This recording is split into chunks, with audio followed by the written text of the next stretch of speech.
Yo, hi guys, welcome back sa panibagong video. So, today's video guys, mag-install tayo ng drag bar. Yan, upper speed yung brand. Nakuha ng tropa ko to ng 3,000 plus shipping. Tapos itong BKT plus 3. Nakuha namin ng 3,300 kay Boss Makterado. Taga Kalasyaw po siya. So inaantay ko lang yung may-ari ng motor tsaka yung isa kong tropa at bubuuin din namin ngayon tong Wave 125, pero nakaiwala yung video ng pagbuo namin sa engine. Tapos itong Raider ko, kukunin na namin yung rim set, lalagay namin muna dito. Yan. So ang update ko dyan guys is bilan ko ng bagong rim set. Vlog ko na lang sa susunod. Ayan. So habang wala pa sila, simulan ko na mag-install ng drag bar. Madali lang naman. So ito drag bar, susok lang natin dito guys. Makita niyo yung butas. Tapos natin itong 14mm bolt.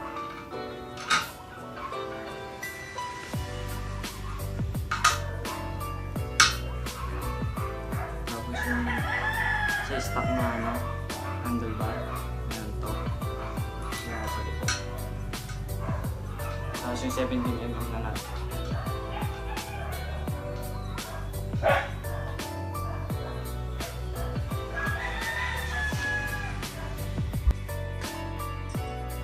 So sige pa na nga siya gamit itong 14mm dito, tapos 17mm sa likod.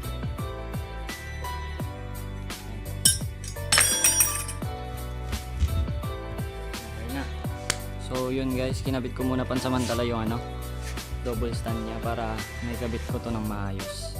Itong sinungan. Yan. Tapos kabit ko na rin yung shocks para makita ko kung gaano kahaba.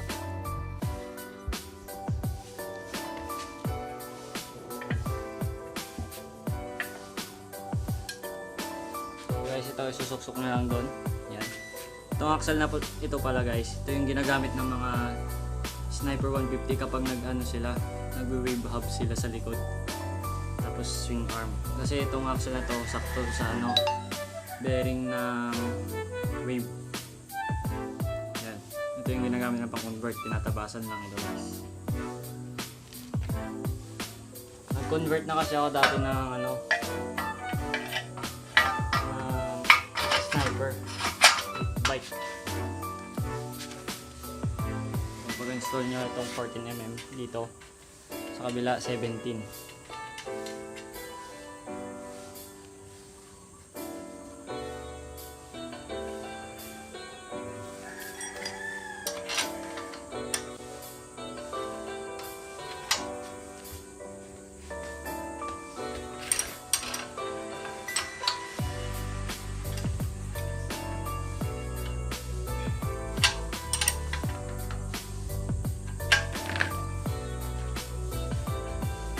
So, lagay na din natin itong rear shocks.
So yan guys, dito na rin yung tropa. Ayan, guys.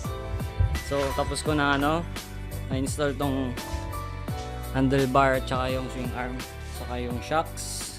Ganda na tignan ng motor. Nung tapos na, tsaka dumating tong kupal na to. Ayan. So ang sunod na video natin guys, itong engine. Bubuhay namin yung engine, itong wave, yan. So dito ko na rin tatapusin yung video guys. Please like and share. Peace!